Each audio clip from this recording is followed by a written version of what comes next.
And so if we are going to tap the energy known as miracles, my friends, we are the ones who are going to create our own miracles. You can't ask God. He's always there.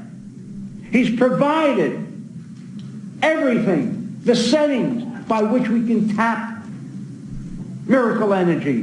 We haven't called upon it. It reminds me of the story about this poor man with 49 children praying to God every day. God, can't you give me one lottery? I mean, I wouldn't be taking anything away from anybody. Someone's got to win it. Why not me?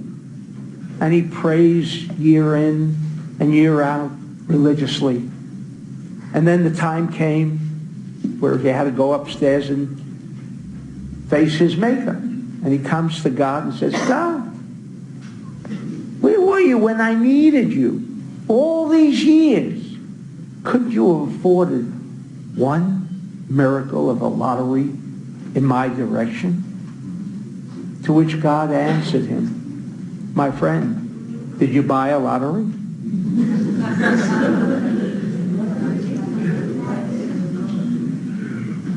Miracles are there. The problem is we have not learned how to dial God. Today we have that information. When we light the candle, we have the proper numbers, letters, as you must have when you want to dial your friend. You just can't use any numbers. You can't use any letters. Each and every single person has his own telephone, and that telephone has its own number. So too do all these varied packets of energy. To reach these numbers, these telephones, these packets of energy, we have to dial. Today we have that system on how to dial. Today we have the system by buying the lottery, if you may. None of us, from here on in, will ever be able to say, God, how do you permit this? And our answer tonight is God never permitted it. It was our lack of communication. Everything that can enhance our lifestyle has already been revealed.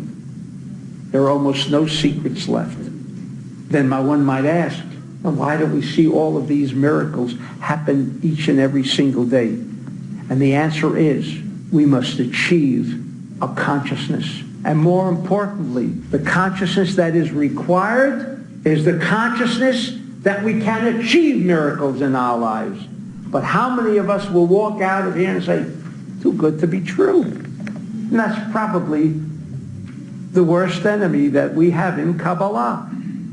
People would rather remain in their chaos and misery than succumb to some influence that we can create our own miracles. It's not as easy as it might present itself. Unfortunately, we become skeptics and say, it couldn't happen. But for those of us who will have the guts to change and say, if this is going to enhance my life, I'm going to try it. 50 years ago, when there was talk of landing someone on the moon, what do you think the individual who thought that we can place someone on the moon, what do you think people thought? He was crazy. Anything that's new and revolutionary will always be damned. Well, I'm saying from now on in, what Kabbalah has to offer us is we're no longer afraid to discuss it. We're going to take full advantage. We're going to try and raise our consciousness. And that is one prerequisite that we must fulfill. Sensitivity.